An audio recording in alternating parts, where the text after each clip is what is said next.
गहरे समुद्र में रहने वाले ये प्राचीन जीव अचानक से समुद्र से बाहर क्यों आ रहे?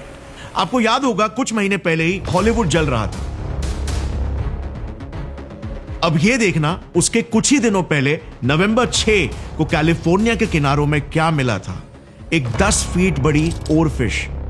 जो ओरफिश कैलिफोर्निया के इतिहास में पिछले 125 सालों में सिर्फ 15 से 20 बार ही दिखी है। और उसके बाद कैलिफोर्निया में एक 7 मैग्नीट्यूड का भूकंप आ धमका। Experiencing very strong shaking. I think we need to get under the desk. You are in danger. This was the biggest earthquake to hit Northern California in more than 3 decades.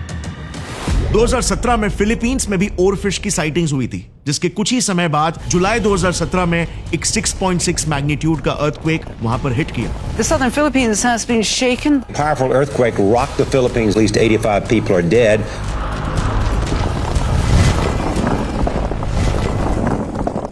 यह है angler fish, जिसे black सी devil कहा जाता है।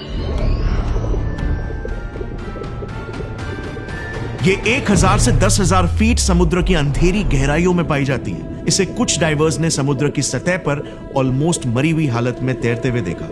इस वाले oarfish को तो लिटरली मेक्सिको के सी शोर में अपनी जान के लिए तड़पते देखा गया, जबकि ओरफिशेस यूजुअली गहरे पानी में 650 से 5000 फीट अंदर पाई जाती है। फिर जब केरला में हजारों मछलियों को समुद्र से बाहर सुइसाइड मिशन में छलांग लगाते हुए देखा गया, तो लोगों को यह यकीन होने लग गया कि एक कोई इत्तेफाक बिल्कुल भी नहीं है, बल्कि एक चेतावनी है। गहरे समुद्र में कुछ तो अनजान घटना घट रही है, जिस वजह से समुद्री जीव जिंदगी के जगह पर मौत चुन रहे हैं। जैसे ये 150 से भी ज्यादा डॉल्फिन्स जो कुछ ही हफ्तों पहले समुद्र छोड़कर ऑस्ट्रेलिया के तट पर उतर आए। More than 150 dolphins have become stranded on a remote beach in Tasmania. It was the first time in 50 years they had beached in that part of Tasmania. ये तो कुछ भी नहीं, ऑस्ट्रेलिया के वेस्ट कोस्ट में ही 30,000 से ज्यादा मछलियां मरी हुई तट पर पाई गई। तो इंडिया में ओडिशा के तट पर 7 लाख कछुए एक साथ दिखाई दिए। क्या इन सी क्रीचर्स को वाकई में आने वाले खतरों के बारे में कुछ एहसास हो रहा है? क्या इसके पीछे कोई साइंस है? वेल, आपने अब तक ये तो सुना ही होगा कि ओरफिश का दिखना खतरे की घंटी मानी जाती है, क्योंकि याद है जापान में 2011 में जनवरी से लेकर मार्च तक फुकुशिमा के साथ कई सारे जगहों पर ओरफिशेस दिखने लगे थे। और फिर 11 मार्च 2011 को जापान के इतिहास का सबसे बड़ा भूकंप आया, 9.1 मैग्नीट्यूड का टोहोकू अर्थक्वेक, जो अपने साथ 130 फीट ऊंची सुनामी भी लाया, जिसमें 18,000 लोगों की जानें चली गई।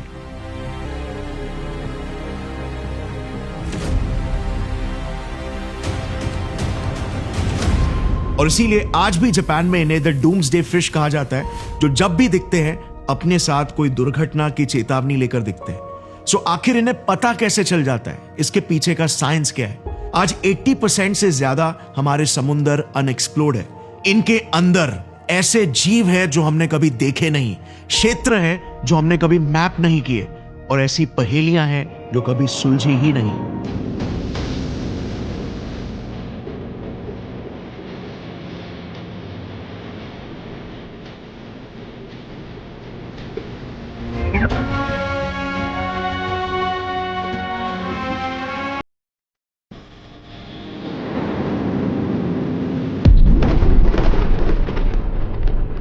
डीप सी पृथ्वी का एक ऐसा सीक्रेट वॉल्ट है जहां पर प्रकृति जीवों के साथ ऐसे डेंजरस एक्सपेरिमेंट्स कर रही है जिनसे लिटरली विभत्स म्यूटेंट्स और एलियंस पैदा हो रहे हैं, जो शायद हमसे कुछ कहना चाहते हैं। समुद्र के ये गहरे अंधेरे कोने चमका रहे हैं कुछ ऐसे सीक्रेट्स जो हमें ये बता सकते हैं कि इन विशाल महासागरों का आखिर जन्म कब और कैसे हुआ। क्यों डीप सी में इतने विचित्र, भयानक, मॉन्स्ट्रस जीव पनप रहे हैं, और क्या ये प्राचीन जीव हम इंसानों को किसी बड़ी दुर्घटना की चेतावनी दे रहे हैं? डीप सी के इस गहरे रहस्य की गहराई को समझने के लिए हमें इसके गहरे इतिहास में डूबना होगा। आज से 4.5 बिलियन सालों पहले हमारे सोलर सिस्टम में एक आग और लावा से भरा हुआ पत्थर का टुकड़ा जन्म ले रहा था। शुरुआती दिनों में इस पर कई सारे अंतरिक्ष के पत्थर बरसते रहते थे। द हेडियन ईऑन पीरियड की शुरुआत हो चुकी थी, जिसे नाम दिया गया नरक के ग्रीक गॉड हेड्स के ऊपर। करीब 200 से 300 मिलियन सालों तक पृथ्वी एक क्रूर जगह थी, उबलते हुए ज्वालामुखियों के साथ हजारों डिग्री सेल्सियस का तपता तापमान, जहरीले गैस चेंबर जैसा वातावरण और पानी का कहीं भी नामो निशान नहीं था, क्योंकि 2000 डिग्री सेल्सियस के तपते तापमान में पानी लिक्विड स्टेट में रह ही नहीं पाता। बट पृथ्वी पर कहीं तो ये सारा पानी छुपा हुआ था एक अलग रूप में, जो फटकर बाहर निकलेगा और उन गहरे महासागरों को जन्म देगा जो जमीन के 70% हिस्सों को अपने अंदर समेट लेंगे। आज से 4.2 बिलियन सालों पहले एक नए युग की शुरुआत होने लगी, जिस दौरान पहली बार पृथ्वी का तापमान 100 डिग्री सेल्सियस के नीचे जाने लगा। पृथ्वी के क्रस्ट की गहराइयों में बहुत सारा पानी पहले से ही मौजूद था, मगर पिघले हुए लावा के रूप में। जैसे जैसे पृथ्वी ठंडी हो रही थी, उसी दौरान इसके सतह पर अनगिनत ज्वालामुखी फटने लगे। लिटरली पृथ्वी का हर एक कोना फटकर लावा उगल रहा था। हर एक सेकेंड, हर एक मिनट लाखों ज्वालामुखी फट रहे थे। पृथ्वी बेसिकली एक वोल्केनिक इन्फर्नो बॉल जैसा बन गया था, और यही ज्वालामुखी ऊपर के एटमॉस्फेयर में कार्बन डाइऑक्साइड, मीथेन और वोल्केनिक ऐश के साथ वाटर वेपर भी हवा में इजेक्ट कर रहे थे। इस प्रक्रिया को आउटगैसिंग कहा जाता है, जिससे ठंडे होते तापमान की वजह से उन काले घने बादलों को जन्म दिया, जिन्होंने लिटरली आसमानों से समुद्र बरसाना शुरू कर दिया।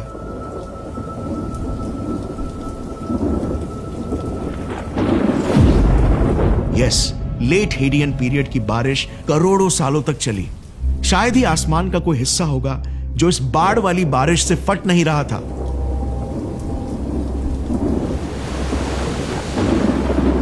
इस बरसात ने आने वाले युगों के लिए पृथ्वी को ठंडा भी कर दिया, और सबसे इंपॉर्टेंट बात, पृथ्वी पर बड़े टेक्टोनिक प्लेट्स के गड्ढों को भरकर हमारे आज के गहरे महासागरों को जन्म देना शुरू कर दिया। अब जहां एक तरफ पृथ्वी के ये विशाल गड्ढे समुद्र के पानी से भर रहे थे, वहीं पर समुद्र की गहराइयों में एक ऐसी चीज पनप रही थी जो प्रकृति ने इससे पहले कभी नहीं देखी थी। जिंदगी, लाइफ।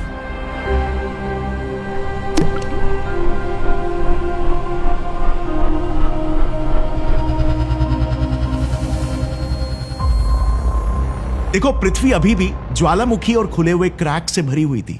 सिर्फ कॉन्टिनेंटल प्लेट्स के इन गहरे गड्ढों में पानी भर गया था, बट बेस में तो अभी भी सुलगते ज्वालामुखी ही थे। इन्हीं अंडर वाटर वोल्केनोस के आसपास थे कुछ खुले हुए क्रैक्स, जिन्हें आज हाइड्रोथर्मल वेंट्स कहते हैं। यही हाइड्रोथर्मल वेंट्स आपकी और मेरी जिंदगी का गर्भ बनने वाले थे। Hydrothermal vents basically deep under water cracks होते हैं, जहां से 400 डिग्री सेल्सियस गर्म भड़कता पानी रिच अंडरग्राउंड मिनरल्स के साथ बाहर फेंका जाता है।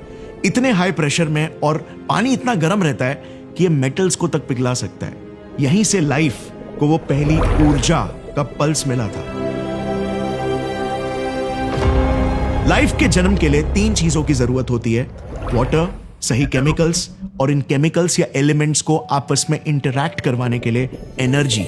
यही शुरुआती एनर्जी लाइफ को हमारे सितारे सूरज ने नहीं, बल्कि अंडरग्राउंड वोल्केनोज ने दिया था, जिससे फिर कॉम्प्लेक्स बायोमोलिक्यूल्स जैसे प्रोटीन्स, लिपिड्स और आरएनए बन पाए। पृथ्वी के सबसे पहले जीवों का जन्म पृथ्वी की काली अंधेरी गहराइयों में हुआ, जहां तक सूरज की किरणें तक पहुंच नहीं सकती थी।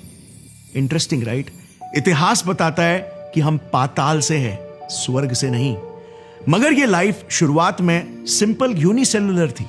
इसे लूका कहते हैं, standing for last universal common ancestor, यानी कि पृथ्वी के हर एक जीव का कॉमन पूर्वज। बहुत से लोगों को लगता है कि अमीबा पहला लिविंग ऑर्गेनिज्म था, जबकि अमीबा तो पृथ्वी पर 1.5 से 2 बिलियन साल पहले आया है जस्ट, और हम बात कर रहे हैं अभी 4 बिलियन साल पहले की। अब आपको क्या लगता है, अगर पृथ्वी में माइक्रोबियल लाइफ का जन्म 3.8 बिलियन सालों पहले हुआ, तो मछलियों जैसे जीवों का जन्म कब हुआ होगा? आपका जो भी गैस हो, वीडियो को पॉज करके नीचे कमेंट सेक्शन में लिखना। अब मैं बताता हूं, 540 मिलियन सालों पहले ही, यानी लगभग 540 मिलियन सालों पहले एग्जैक्टली ऐसा क्या हुआ कि एक झटके में ही आज जो भी जानवर आप पृथ्वी में देखते हो, वो सभी के पूर्वज एक साथ अलग अलग रूपों में जन्म लेने लगे।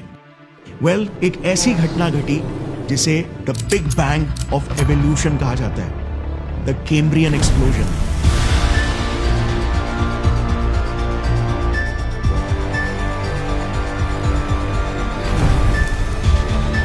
देखो, आज से 540 मिलियन सालों पहले ना पृथ्वी कुछ ऐसी दिखती थी। सिर्फ 2 मैसिव सुपर कॉन्टिनेंट्स हुआ करते थे, लॉरेशिया और गोंडवाना।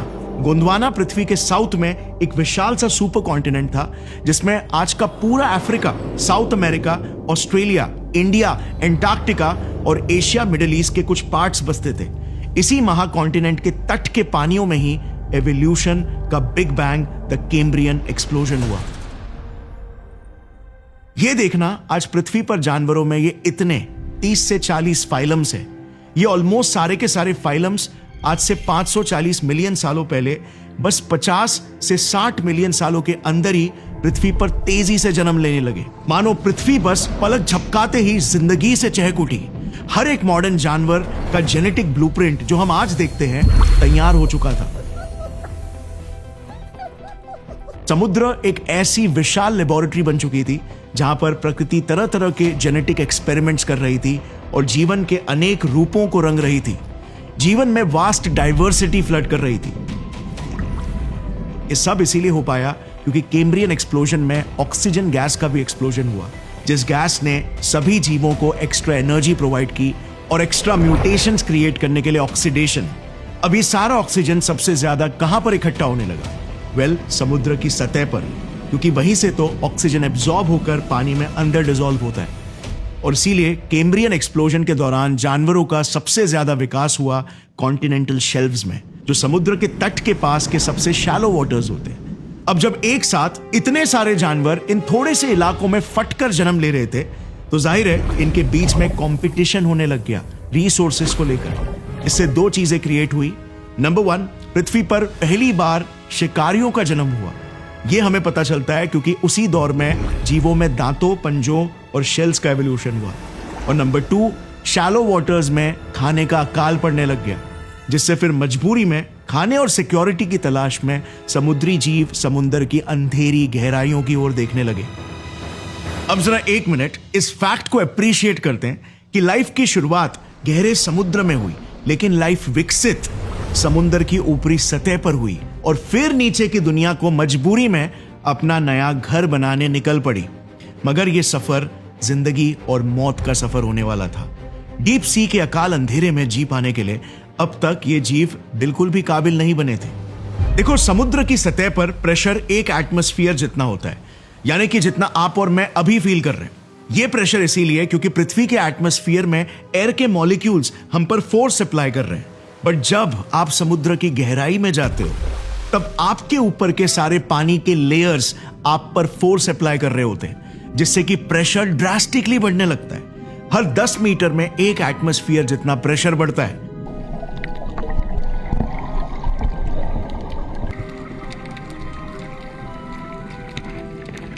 यानी कि 1 किलोमीटर नीचे प्रेशर इतना होगा कि 20 हाथियों का वजन आपको पिचका रहा हो। आपके फेफड़े पलक झपकाते ही पिचक जाएंगे। समुद्र के सबसे गहरे हिस्सों में जाते जाते तो यह प्रेशर 1100 एटमॉस्फेयर जितना हो जाता है, यानी कि एक पूरा का पूरा आईफिल टावर के वजन जितना फोर्स आपको पिचका रहा होगा। प्लस डीप सी में पिच ब्लैक डार्कनेस होता है, कुछ नहीं दिखता। और खाना कहां से मिलेगा? और इसीलिए शुरुआत में अगर कोई मछली ज्यादा नीचे चली भी जाती तो वो वहीं पर दम तोड़ देती। मगर कुछ गिने चुने स्पेशल जीवों पर प्रकृति बड़ी मेहरबान थी और उन्हें उस दौरान अर्ली सेटलर्स के रूप में डीप सी स्वीकारने लगा। जीव जैसे सॉफ्ट शरीर वाले वर्म्स, सी स्पंजेस और कार्टिलेज वाले एनिमल्स। इन सिंपल से जीवों ने अपनी कोमलता और नरमी से पत्थरों को चूर कर देने वाले प्रेशर को हरा दिया। इनका शरीर सॉफ्ट जेलेटिन जैसे मटेरियल्स का बना था और ये मोस्टली 90 से 95% पानी के ही बने थे। अब पानी की एक खास बात यह है कि वाटर ऑलमोस्ट इनकंप्रेसिबल है।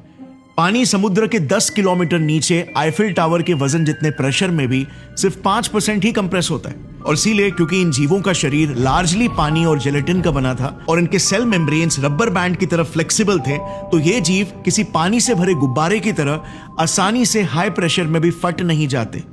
ये जीव पिचक कर भी फटने के लिए नहीं बल्कि जीने के लिए बने थे। ये जीव समुद्र के तल में जाकर चिपक जाते थे और पानी के ऊपरी लेयर से जो भी मरे हुए प्लैंक्टन्स और सी क्रीचर्स के अंश नीचे गिरते उन पर दावत मनाते। इनकी जिंदगी बड़े अच्छे से कट रही थी। समुद्र के इन्हीं अंधेरे कोनों में आखिर कोई शिकार कहां था?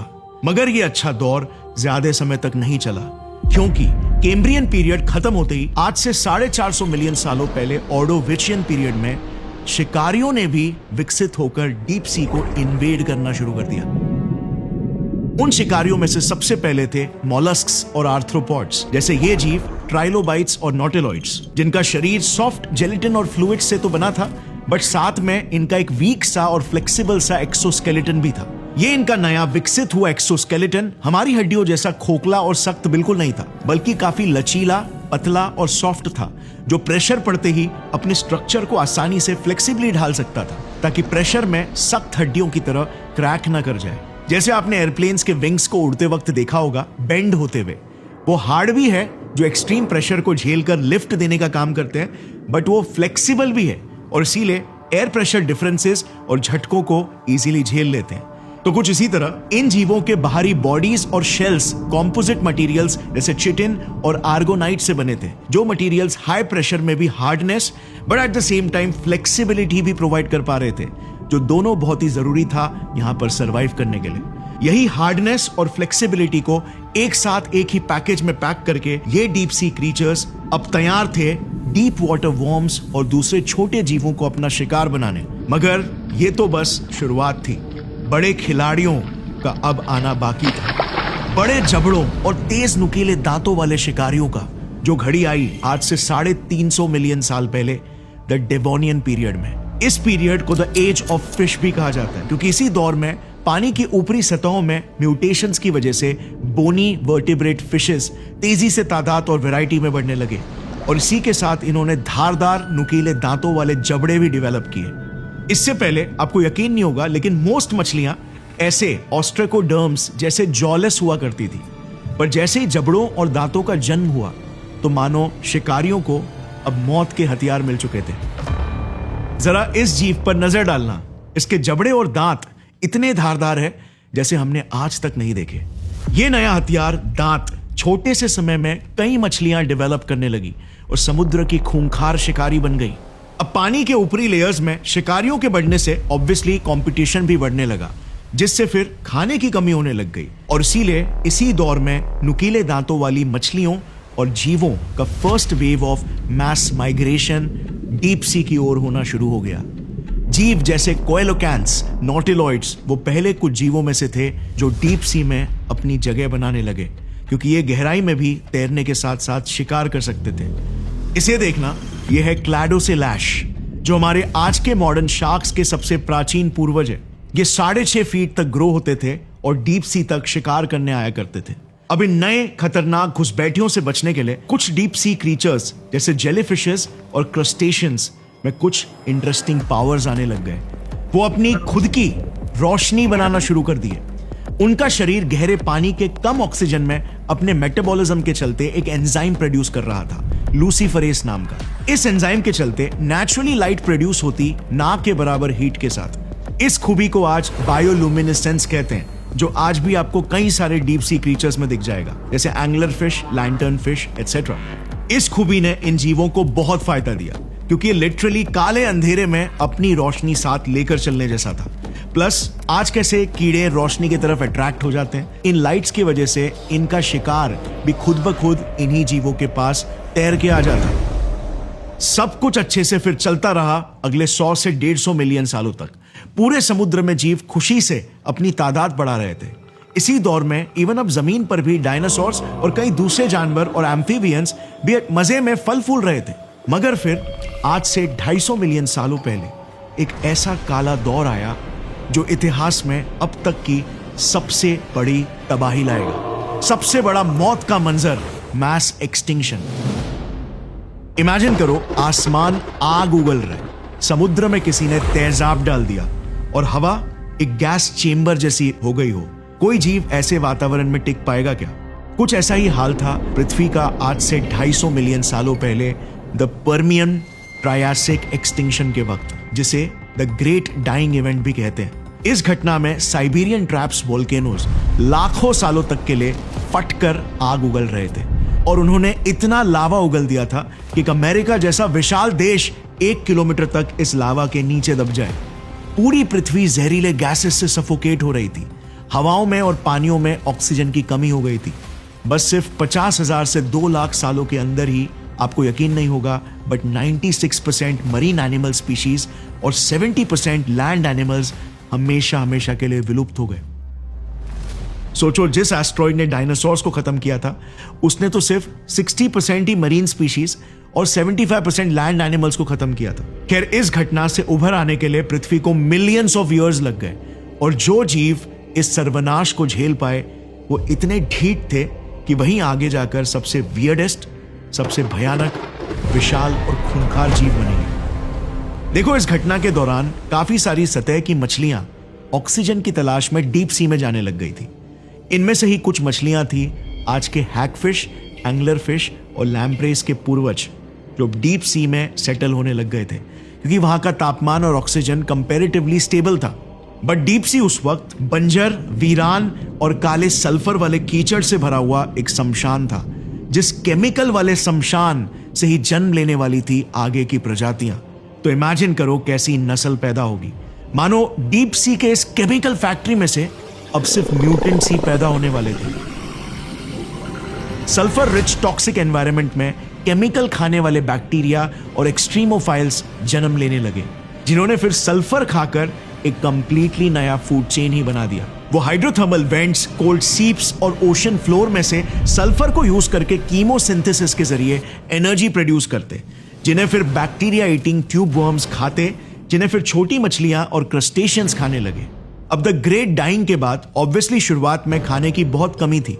इस वजह से शिकार और शिकारियों के बीच कंपटीशन भी बहुत हाई हो गया था। इनके लिए एक एक दिन निकालना जिंदगी या मौत के खेल के जैसा था। इसी जिंदगी और मौत के प्रेशर में कुछ डीप सी क्रीचर्स विकसित होने लगे। ये जीव साइज में अनकंट्रोलेबली बढ़ने लगे, क्योंकि बड़े जीव होने की वजह से ये ज्यादा एनर्जी अपने अंदर स्टोर करके रख सकते थे, यानी कि उनकी बैटरी जल्दी डिस्चार्ज नहीं होगी, जिससे ये ज्यादा समय तक बिना खाए भी जिंदा रह सकते थे। प्लस समुद्र के काले अंधेरे में अब इन विशाल जीवों को आखिर चुनौती कौन दे सकता था, और इसीलिए जन्म हो चुका था डीप सी जाइगेंटिज्म का। आम समुद्री जीव मॉन्स्टर्स में बदलना शुरू हो गए थे।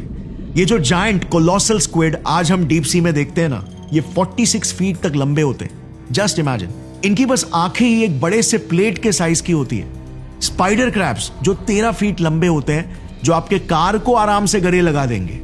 7 फीट चौड़े जेली फिशेस, इवन और फिशेस जो 36 फीट तक लंबी होती है, द ग्रीनलैंड शार्क जो 23 फीट लंबे, और द जायंट आइसोपॉड जो समुद्र के तल में रेंगते हैं और 2.5 फीट तक चौड़े होते हैं। इन सभी के पूर्वज इसी दौरान डीप सी में आ चुके थे और लगातार अपने साइज को बढ़ा रहे थे। फिर आने वाले कई मिलियन सालों में डीप सी के क्रूर माहौल में इन्होंने कई विचित्र एडेप्टेशंस किए, जैसे ये मछली जिसके खोपड़ी के पार आप लिटरली इसका भेजा देख सकते हो। ये है बैरल आई फिश, और ये इसकी आंखें हैं जो 90 डिग्रीज ऊपर देख सकती है और शिकार की हल्की सी भी परछाई दिखने पर सीधा अटैक कर देती है। कितना वियर्ड है, राइट? एक बल्ब जैसी खोपड़ी में दिमाग और चमकती आंखों का तैरना, ऑलमोस्ट लाइक एन एलियन। ये है डम्बो ऑक्टोपस। इसके नाम और भोली शक्ल पर बिल्कुल मत जाना, क्योंकि ये इतना शाना है कि शिकारी के चपेट पे आने पर यह अपने खुद के ही हाथों को कुर्बान कर देता है। अपने टेंटिकल्स को वहीं पर डिटैच करके भाग जाता है, जिससे शिकारी डिस्ट्रैक्ट और कंफ्यूज हो जाता है। ब्रिटल स्टार्स भी एक और एक जीव है जो यही सेम टैक्टिक यूज करते हैं। यह स्केली फुट स्नेल, जो प्रकृति का अपना खुद का आयरन मैन है, क्योंकि इकलौता ऐसा जीव है जिसका कवच लिटरली लोहे का ही बना है। ऑब्वियसली इसकी जरूरत पड़नी है, क्योंकि डीप सी के हाइड्रोथर्मल वेंट्स के करीब ये जो रहता है। इस मछली को देखना, जो लिटरली गायब होने की टेक्नोलॉजी अपने साथ लेकर चलती है। ये दिखने में जितनी शैतान की तरह दिखती है, उतनी ही चालाकी से ये चकमा देना भी जानती है। जब भी शिकारी इसकी परछाई से इसे लोकेट करने की कोशिश करता है, ये अपनी परछाई को ही मिटा देती है। ये अपने पेट से हल्की सी फेडेड ब्लू लाइट निकालती है, जो इसे ऊपर से आ रही फेंट लाइट में कैमोफ्लेज कर देता है, जिससे इनकी परछाई ही मिट जाती है। ऐसे बायोलुमिनेसेंस का क्रिएटिव इस्तेमाल आप डीप सी में बहुत देखोगे। मिड वाटर स्क्विड भी एक और जीव है जो सेम टैक्टिक का इस्तेमाल करता है। यह है एंगलर फिश ऑफ कोर्स, जिसके सर पर एक चमकता हुआ फिशिंग रॉड लगा हुआ है। यह चमक मगर एक चाल है जो मौत की नुकीली गुफा तक लेकर जाती है। इसके दांत आरी की तरह धारदार और अंदर की तरफ एंगल्ड है, जिससे कोई भी शिकार अगर एक बार भी इसके मुंह में चला गया तो दोबारा वापस लौट कर नहीं आ सकता। मेल एंगलर फिश तो और भी ज्यादा वियर्ड होते हैं। ये एक फीमेल एंगलर फिश पर फिदा होकर फिदाइन ही बन जाता है। सबसे पहले तो ये साइज में बहुत ही छोटा होता है, 1/10 of a female angler fish. ये प्यार में सीधा फीमेल को काटता है और अपने मुंह से कुछ एंजाइम्स रिलीज करने लगता है। ये एंजाइम्स तेजाब की तरह काटने वाले जगह पर मेल और फीमेल के दोनों के टिश्यूज को एक साथ गलाकर फ्यूज करवाने लगते हैं। अंत में मेल अपनी आंखें, अपना पूरा शरीर और सभी अंग सब कुछ कुर्बान कर देता है और छोड़ जाता है बस सिर्फ अपना टेस्टिस यानी कि अंडकोश फीमेल के शरीर पर, जो कि एक परमानेंट स्पर्म फैक्ट्री की तरह काम करने लगता है। शरीर ब्लोइंग, राइट? बिल्कुल किसी एलियन म्यूटेंट की तरह। ये ऐसा बिहेवियर इसीलिए दिखाते हैं क्योंकि डीप सी के अनंत अंधेरे में इसका जोड़ा मिलना एक्सट्रीमली मुश्किल है। तो एक बार मिले तो बस दिल से नहीं, अंग अंग से चिपक जाओ। फिर ये पेलिकन ईल, जिसका मुंह किसी बड़े से ब्लैक होल की तरह खुलता है, ये भी रोशनी का इस्तेमाल करके शिकार को अपने बड़े जबड़ों की तरफ अट्रैक्ट करता है। फिर ये ब्लैक स्वॉलोवर, ये भी अपने आकार से 10 गुना बड़े शिकार को खा सकता है। कभी कभार तो ये एक झटके में इतना निगल लेता है कि इसका पेट ही फट जाता है। बट क्या करे, डीप सी में खाने की कमी के कारण जीवों ने ऐसे विचित्र एडेप्टेशंस हासिल किए। सो अब आज के दौर में ये सभी इतने अच्छे से डीप सी में सेटल्ड जीवों के साथ ऐसा क्या हो रहा है जो ये समुद्र से बाहर आते हुए दिखाई दे रहे हैं? That's an oarfish. और क्या इनका ऐसा दिखने का मतलब खतरे की घड़ी आने वाली है? क्या कोई बड़ा एक्सटिंक्शन इवेंट आने वाला है?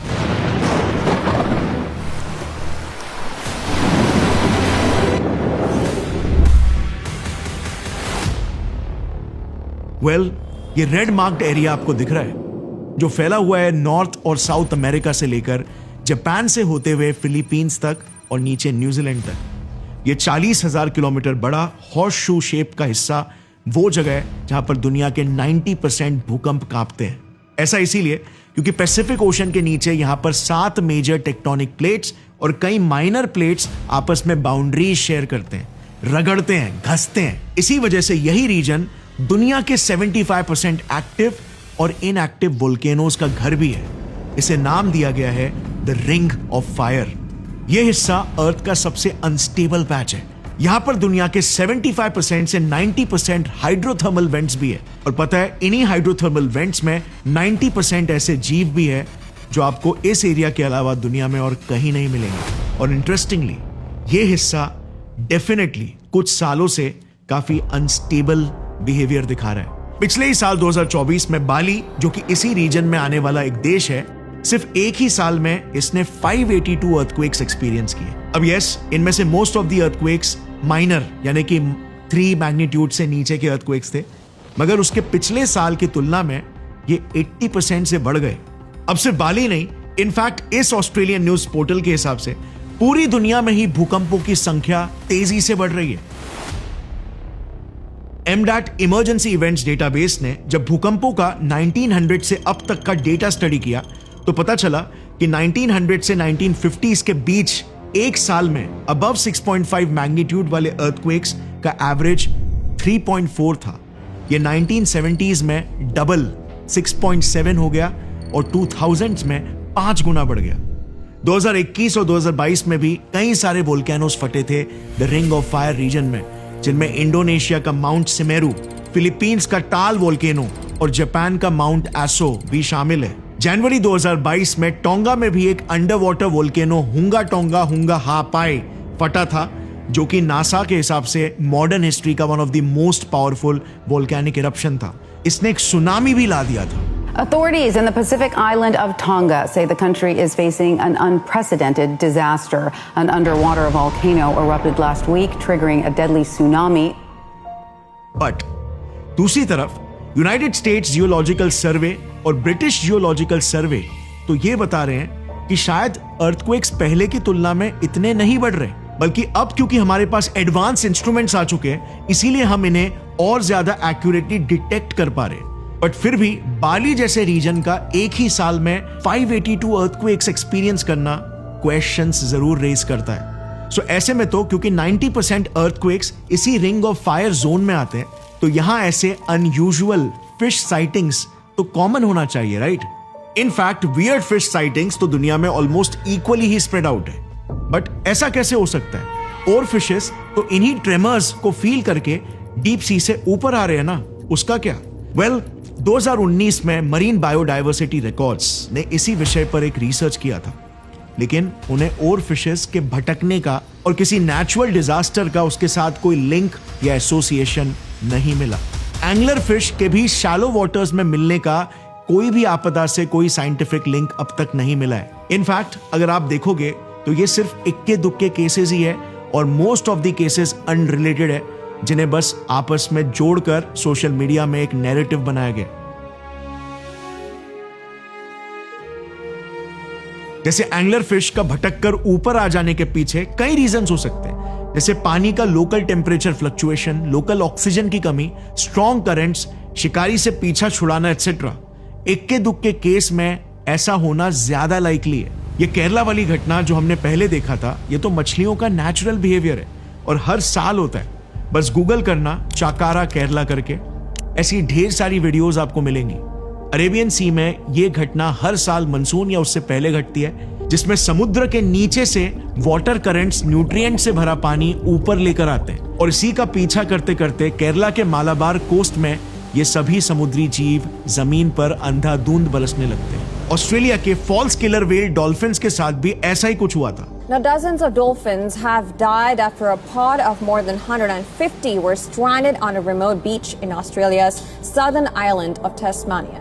डॉल्फिन्स सोनर वेव्स यानी कि इको लोकेशन के जरिए अपने रास्ते का अंदाजा लगाते हैं और इनके ग्रुप में एक लीडर होता है जिन्हें ये फॉलो करते हैं। ये 157 डॉल्फिन्स भी अपने ग्रुप के लीडर को ही फॉलो कर रहे थे, जो लीडर मोस्ट प्रोबेबली टास्मेनिया के शोर की ज्योग्राफी, शैलो वाटर्स या सैंड बेड्स की वजह से डिसओरिएंट हो गया था और एक के पीछे एक सभी मछलियां गलत दिशा में चल पड़ी। अब हाँ, ऐसा भी हो सकता है कि इनका लीडर ही बीमार पड़ गया था, बट मुझे पर्सनली टास्मेनियन शोर्स ही प्रॉब्लम लग रहे हैं, उनकी ज्योग्राफी, क्योंकि 2022 में भी इसी तरह की घटना हुई थी। 150 प्लस पायलट व्हेल डॉल्फिन्स ऐसे ही डिसओरिएंट होकर शोर पर आ गए थे। ऐसा पास्ट में भी और भी कई बार हुआ है। सिमिलरली ओडिशा के गहिरमट्ठा बीच पर भी इसी साल लाखों की तादाद में ऑलिव रिडली टर्टल्स शोर पर नजर आए थे। अगेन, ये कोई कयामत का संकेत नहीं था, बस ये टर्टल्स वहां पर नेस्टिंग करने यानी कि अपने अंडे देने आए थे। इंडिया में ऑलिव रिडली टर्टल्स ये एक एंडेंजर्ड स्पीशीज है जो 33 इयर्स बाद कोस्ट पर वापस लौट के आए। पिछली बार इनकी ऐसी मैसिव साइटिंग्स 1992 में हुई थी। सो हर एक ऐसे वियर्ड मैस मूवमेंट के पीछे कोई ना कोई डिस्कनेक्टेड जेन्युइन लॉजिकल रीजन है। ये इसीलिए नहीं हो रहा क्योंकि कयामत आने वाली है या फिर लेवायथन जाग उठा है। इनफैक्ट मीडिया और सोशल मीडिया को पूरा क्रेडिट जाता है इन अफवाहों को भड़काने का। बताऊं कितना इजी है? देखो, ये ऑस्ट्रेलियन न्यूज पोर्टल, जिसमें याद है हमने देखा था कि अर्थक्वेक्स 1950 से लेकर अब तक 5 गुना बढ़ चुके हैं, ये इनकम्प्लीट न्यूज है। इसे देखकर कोई भी सोचेगा ना कि हम कहीं कयामत की दिशा में तो नहीं जा रहे, लेकिन ये इंफॉर्मेशन को बहुत ही कन्वीनियंटली छुपा दिया गया कि सारे मेजर जियोलॉजिकल सर्वेज ये बता रहे हैं कि अर्थक्वेक्स बड़े नहीं है, बल्कि हम ज्यादा बेहतर तरीकों से उन्हें मेजर कर पा रहे। अब जरा सोचो, हर एक आर्टिकल, हर एक क्रिएटर, हर एक इंडिविजुअल इंसेंटिवाइज्ड है ऐसी भड़काऊ चीजों को फैलाने के लिए, क्योंकि मीडिया अटेंशन इकोनॉमी से चलती है और डर सबसे बड़ा कारोबार है। पर ऐसे में हमें रैशनल होकर खुद इंडिपेंडेंटली रिसर्च करना चाहिए, और इसीलिए मैं भी हर एक वीडियो के नीचे डिस्क्रिप्शन में रिसर्च रेफरेंस लिंक्स आपको देता हूं, ताकि आपको प्रूफ्स भी मिले और आप खुद की भी रिसर्च कर सको। सो ऑल इन ऑल, अब तक हमारे पास कोई कंक्लूसिव प्रूफ नहीं है लार्ज स्केल पर नेचुरल घटनाएं या ह्यूमन एक्टिविटीज की वजह से ये डीप सी क्रीचर्स ऊपर आ रहे हैं, या इनमें कोई लिंक भी हम नहीं ढूंढ पाए। देखो, किसी ने अब तक इसे प्रूव नहीं किया है, बट इन थियरी हमारे पास कुछ लॉजिकल आर्ग्यूमेंट जरूर है कि मे बी ऐसा हो सकता है।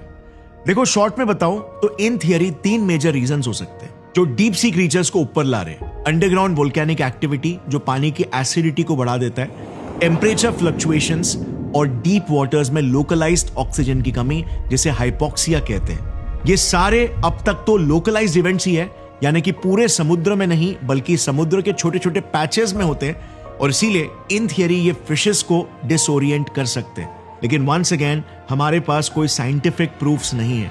In fact most of the scientist को तो ये लगता है कि नेचुरल कॉजेस जैसे तूफान, स्ट्रॉन्ग करंट्स, ये सब स्ट्रॉन्ग रीजंस होने के ज्यादा चांस है ओवर अर्थक्वेक्स या सुनामी। अब आज ये समुद्र के छोटे पैचेस में हो जरूर रहे, लेकिन लॉन्ग टर्म में ये कंसर्निंग जरूर है। 2021 की ग्लोबल चेंज बायोलॉजी की एक स्टडी ने पाया कि क्लाइमेट चेंज और ग्लोबल वार्मिंग की वजह से समुद्र में डेड जोन्स ज्यादा क्रिएट हो रहे हैं, वो एरियाज जहां पर लोकलाइज्ड ऑक्सीजन की कमी हो रही है। 2019 की रॉयल सोसाइटी ओपन साइंस ने रिसर्च में यह पाया कि इंसान समुद्र को इस तरीके से पल्यूट कर रहा है कि डीप सी ऑर्गेनिजम्स में कंसर्निंग मात्रा में माइक्रोप्लास्टिक्स पाए जा रहे हैं, और फिर यही मछलियां हम खाते हैं। 2015 की मरीन पॉलिसी की एक स्टडी ने वार्न किया कि इंसान लालच और लैक ऑफ कंट्रोल के चलते ओवरफिशिंग कर रहे हैं, जो समुद्र के फूड चेन और इकोसिस्टम्स को तबाह कर सकता है। अब इसके अलावा deep sea mining, drilling, chemicals को डंप करना, ऑयल लीक्स, ये सब भी कुछ कारण है जिससे लॉन्ग टर्म में सी क्रीचर्स का बिहेवियर बिल्कुल चेंज हो सकता है। ग्लोबल वार्मिंग के साथ भी ऑक्सीजन की कमी और मरीन इकोसिस्टम चेंज का एक स्ट्रॉन्ग लिंक है। सो इवन दो ये सोशल मीडिया पर वायरल इक्के दुक्के अनरिलेटेड डीप सी क्रीचर्स हमसे लिटरली कुछ कह नहीं रहे, मगर ये अपने साथ एक संदेश जरूर लेकर आए हैं, हमें जगाने के लिए, हमें दूरदृष्टि लाने के लिए। ये जीव आज परछाई की दुनिया से बाहर आ रहे हैं, हमें याद दिलाने के लिए कि समुद्र की गहराई ने हमें अपनी पहली सांसें दी और अब हम इसी समुद्र के दम घोट रहे हैं। डीप सी ने हमें जन्म दिया, समुद्र की सतह ने हमारा बचपन संवारा, बट अब अगर हम मुंह फेर कर इन्हें अपनी पीठ दिखाए तो मौत का कफन भी गहरे समुद्र में ही खुलेगा। आज लहरें भी शोर मचाकर इत्तिला कर रही है कि संभल जाओ, अब भी वक्त है, देर नहीं हुई है। मगर एक दिन जब समुद्र शांत हो जाएगा तो याद रखो, जिंदगी भी शांत हो जाएगी। समुद्र की धड़कनें हमारी ही धड़कनें हैं, जो एक साथ धड़कती है और साथ ही थम जाएगी। प्रकृति की ताकत के आगे हमारा अहंकार टूट जाना चाहिए, क्योंकि अकड़ और ताकत ने नहीं, लचीले फितरत ने हमें अब तक जिंदा रखा है। अकड़ कर खड़े रहने वाले तो सिर्फ तूफानों में बह जाते हैं। प्रकृति के सामने सिर झुकाना कमजोरी नहीं, अस्तित्व की सबसे बड़ी ताकत है। It has always been humility, not dominance, that has kept us alive. Think about it. Gaurav Thakur signing off. जय हिंद।